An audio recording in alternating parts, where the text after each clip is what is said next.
সবাইকে জানাই সপ্তমীর অনেক অনেক শুভেচ্ছা। তারপর বলো, তোমরা কি সবাই পুজো দেখা শুরু করে দিয়েছো? হ্যাঁ, অনেকেই পঞ্চমী থেকে ঘোরাঘুরি শুরু করে দেয়, পুজো দেখা শুরু করে দেয়। তো এবার হচ্ছে আমরা সপ্তমীর দিন একটুখানি ঘোরাঘুরি শুরু করলাম। বাবার বাড়িতে আসছি আর ভাই, আমরা বের হব না তাই কি কখনো হয়? তো আজকে ভাই, আমি, কাকি, আমার ভাস্তি আর মামুনি মিলে বের হয়ে পড়লাম। তো আজকে হচ্ছে বেশি দূরে যায়নি, বাড়ির কাছেই জাবরা মন্দির, অপু শর্মা দাদাদের বাড়িতে পুজো হচ্ছে সেখানে, আর হচ্ছে দুর্লভ সাদর বাড়ির ওইখানে গিয়েছিলাম। আর মিস্ত্রিপাড়া একটা পুজো হয়, মোট 4টা ঠাকুর আজকে দেখেছি।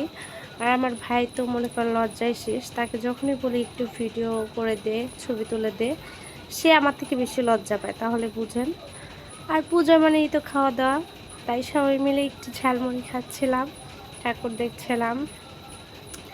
আর প্যান্ডেলে প্যান্ডেলে গান বাজছিল তো মনটা খুবই ভাল লাগছিল। তো তোমরা কে কে পূজা দেখতে গেছো বলো তো? আর যত যাই বলো, বড়দের সঙ্গে ঘোরার একটা মজা আলাদা। আর আমরা যখন বের হই, ভাই আমি, মানে এই ঘোরার আসলে মজাটা সত্যি কথা বলতে অন্যরকম। তো আজকে সপ্তমীটা অনেক অনেক বেশি ভালো কাটলো। আর সত্যি কথা, আরও অনেক প্রোগ্রাম ছিল, কিন্তু শরীর বেশি ভালো না থাকার কারণে যাইতে পারি নাই। একটু মেয়েকে নিয়ে বের হয়েছিলাম, সবাই মিলে একটু ঘোরাঘুরি করলাম, এই তো।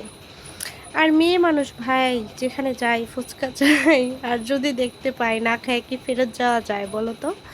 তাই একটুখানি সবাই মিলে ফুচকা টুচকা খেয়ে ঘুরে টুরে বাড়ির দিকে রওনা হব, এই আর কি। তো আজকের সপ্তমীটা খুবই খুবই ভালো কাটলো।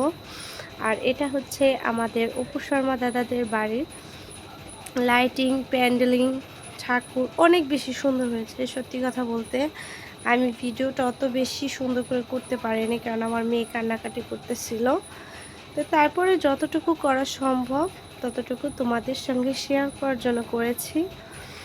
আর এই যে আজকে আমি সপ্তমীর দিন গরমে একটুখানি একটা সুতির কাপড় পরেছিলাম, কেমন লাগছে অবশ্যই সবাই জানাবে। ধন্যবাদ।